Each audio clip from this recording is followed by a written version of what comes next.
Okay.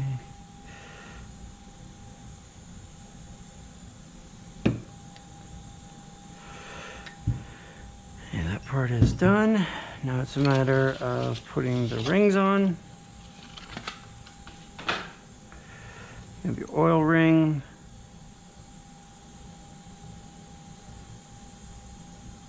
These are the two for the upper and lower part of the oil ring. And you have your two compression rings.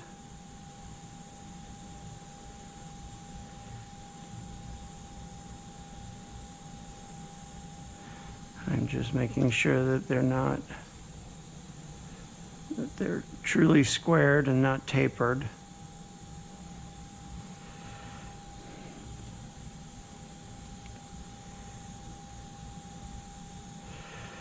Okay, so I will put my oil ring on first.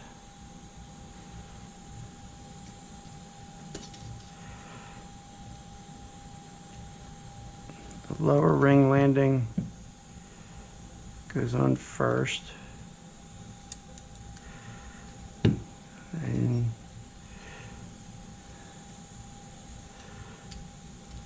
take the middle one, carefully put that in place.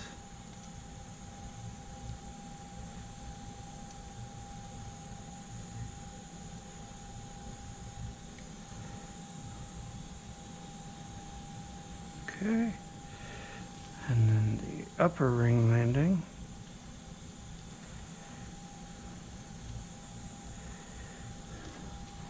And this is the time that you really want to take your time. Very nice. Okay, and then last but not least, top compression ring.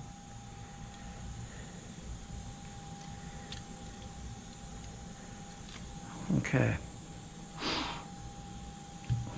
Now that I got those on, I can pull off the rod cap.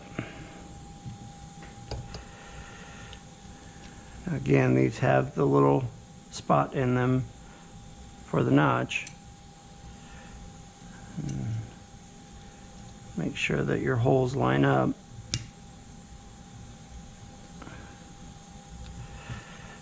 Okay. What I was looking for is to make sure that there was holes in every single one of them. They use the same side bearing that has the hole for here, even though there isn't a feed line for it. Probably for cost, there's no reason to make one with and one without like they were on the main caps. So, okay, we should be good. A little bit of assembly lube. You might have noticed also that I didn't wipe them down. It's because I actually have already wiped them down. Okay.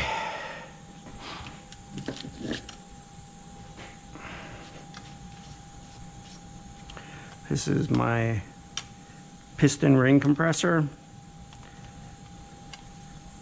Definitely recommend them or the appropriate sleeve. And before you put this on, and this is extremely important, each one of these openings has to be clocked so that they are away from each other, right down to the oil.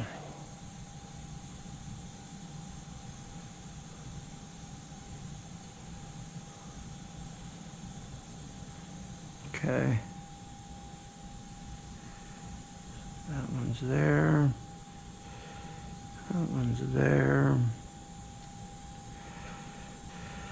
Okay, these are just basically some gas fuel lines, and what this does is as you're installing it, it acts as a guide, but then also acts as it protects your crankshaft from being damaged by the threads. Turn up number 6 so it's at its highest point. Now, I've also got this engine assembly lube, which I'm going to use to wet the cylinders. Again, you can do this with oil if you'd like, but this stuff has a tendency to stick around a little longer.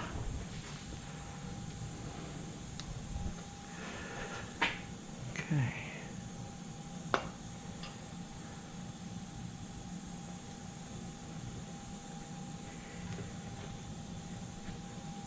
My rubber mallet so I don't mar up the surface.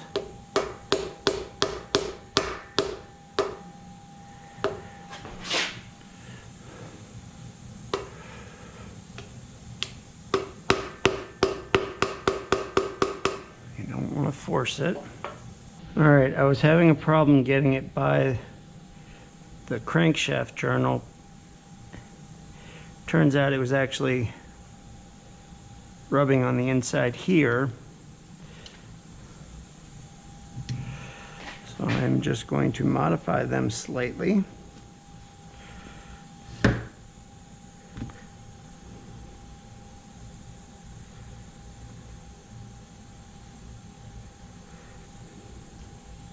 Okay.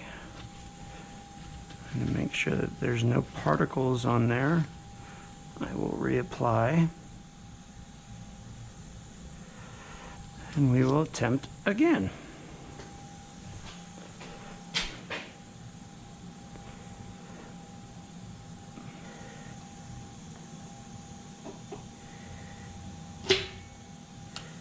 Much cleaner.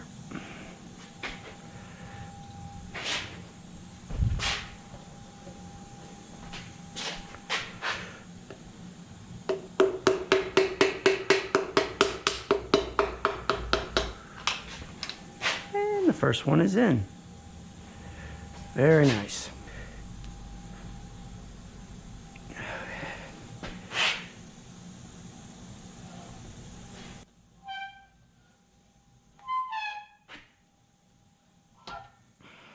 Probably would have been better to put it at its lowest point instead of its highest point.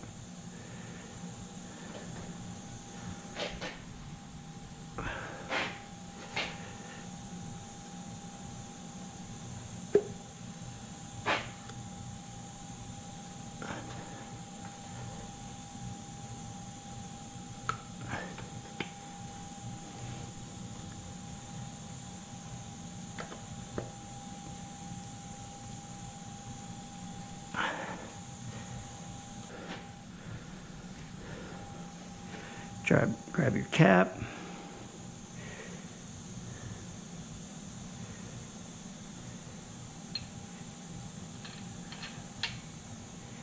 Okay, once one bolt is on, and you have the installation of the piston and rod assembly.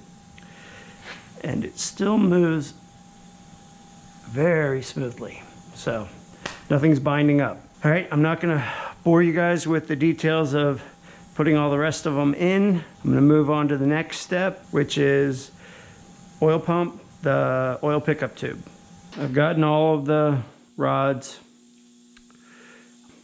and their caps put on. They just need to be torqued now.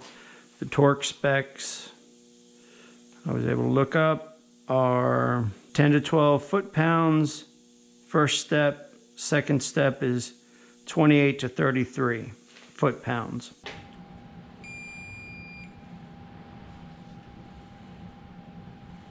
Okay, that was actually a total of 11. Okay. Then the second stage, 28 to 33.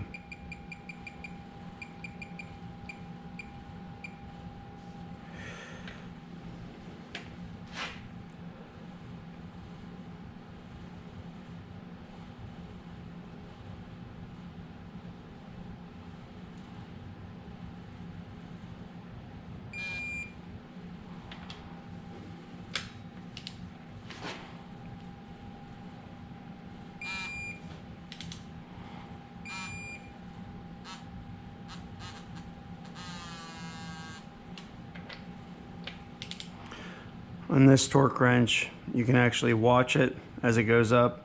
It was buzzing at 27 point something, but I wanted to make sure I went slightly over. Now I'll do the rest of them and we'll move on to the next step, which will be the oil pump. This is the oil pump for the VG30 Nissan engine. I've already gone through it. Now it's just a matter of replacing the seal.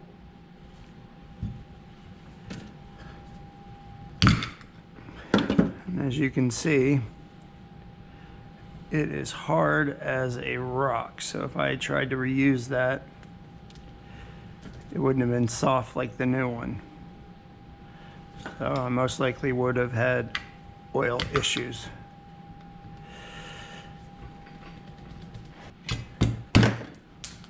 And there it goes. Do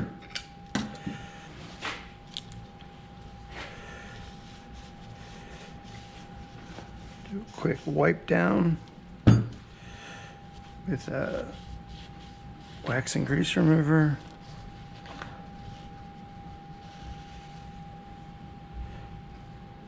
Double check to make sure you don't see any little pieces of rubber like I actually see in there.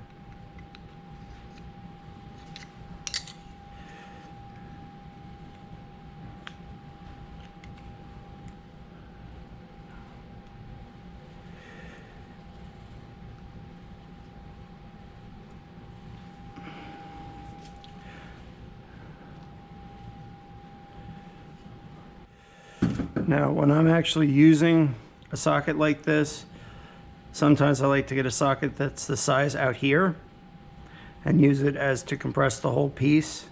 I don't have one available to me right now.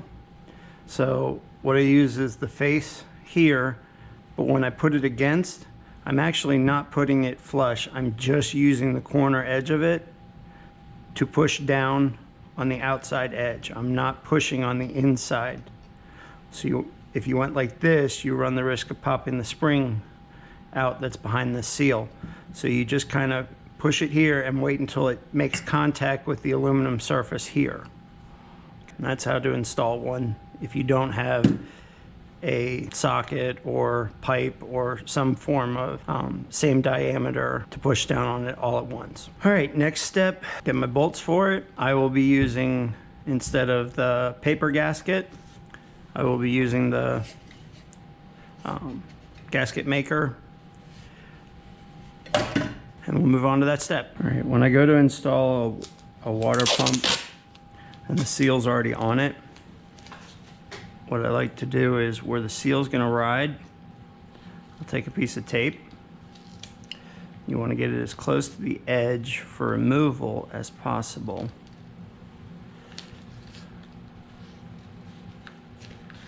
Okay.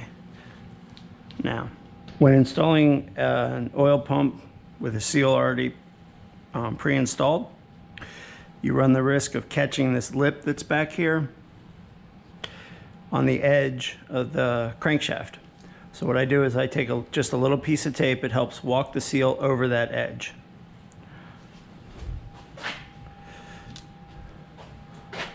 Also, just a little bit of assembly lube isn't going to hurt.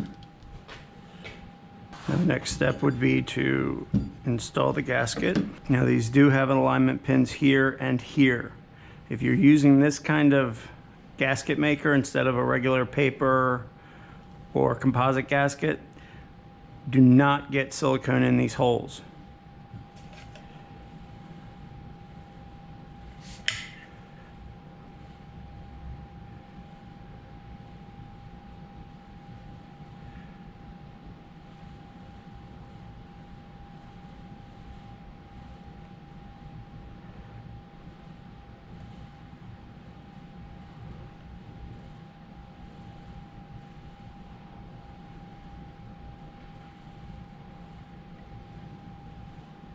As you can see, this is not a very thick layer of gasket material.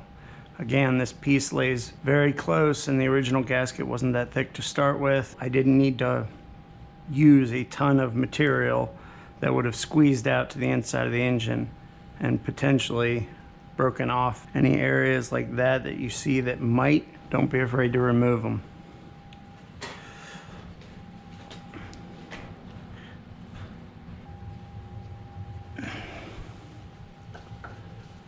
We'll go ahead and turn the motor over so we can get a better view.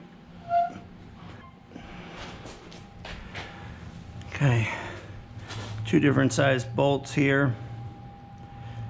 We have 2 longs, 2, I guess, mediums.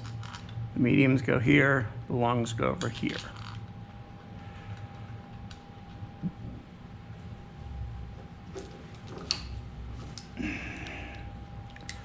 Torque for these is 16 to 22.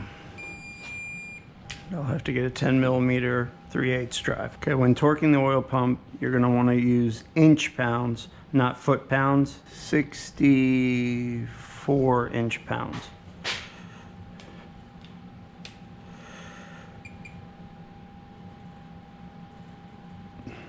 I just want to recheck the torque on these two.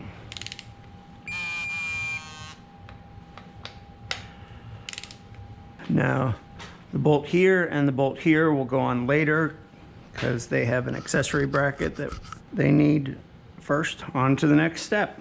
Okay, after installing the new steel, this is the old one. This is the new one. I recommend putting a little bit of assembly lube around the seal because, again, you don't want dry seals.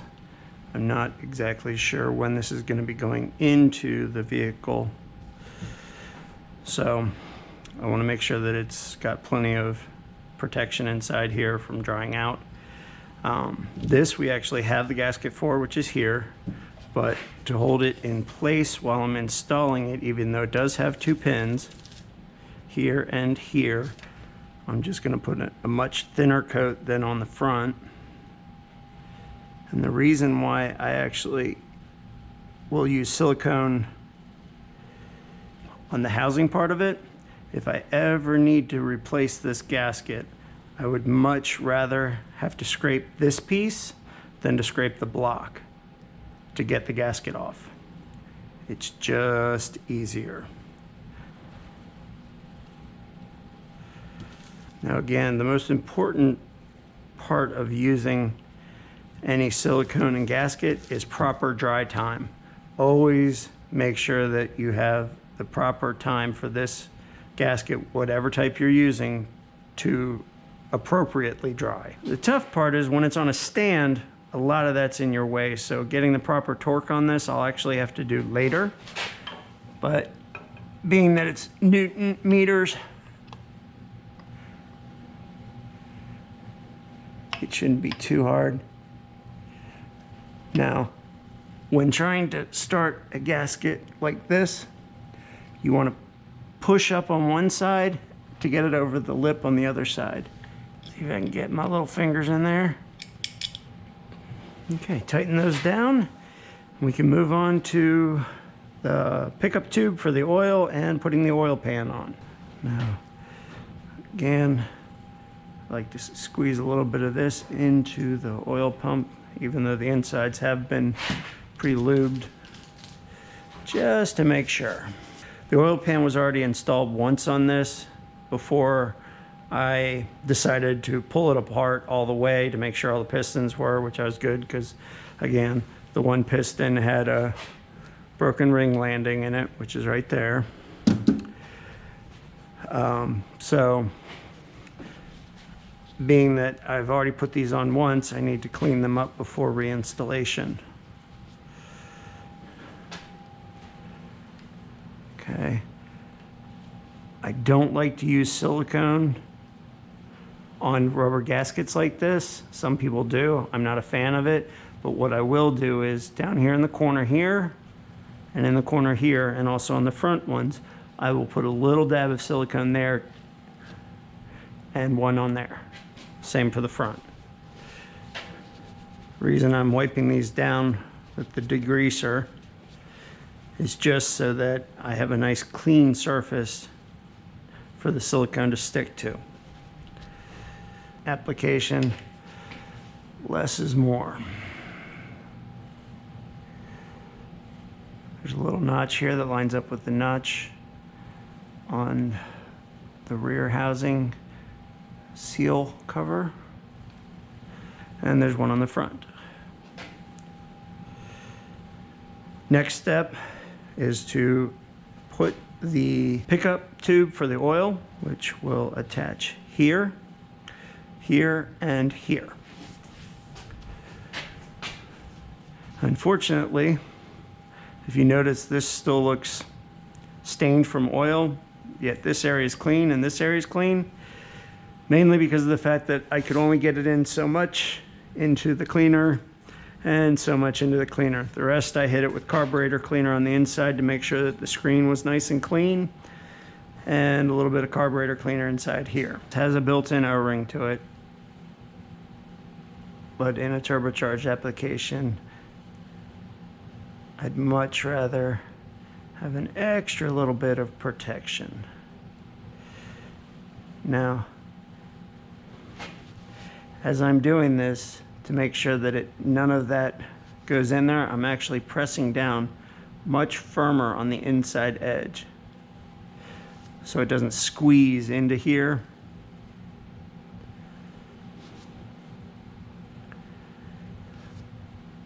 This is just for a very, very thin layer.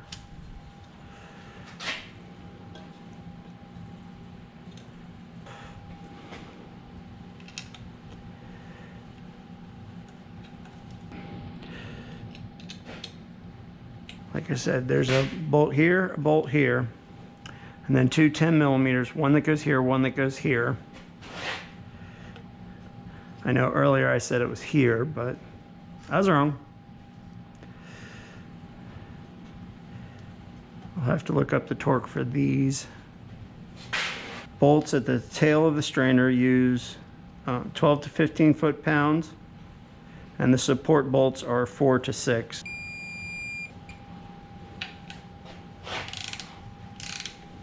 I've now put a bead of silicone between the two surfaces, wrapping around the bolts, not actually all the way around, just on the inside edge, because the oil obviously is on the inside here. There's no real extra reason to put silicone here because it's just going to squeeze out. I will put all my bolts on, torque them down to 5 foot-pounds, and we can start on the top of the engine.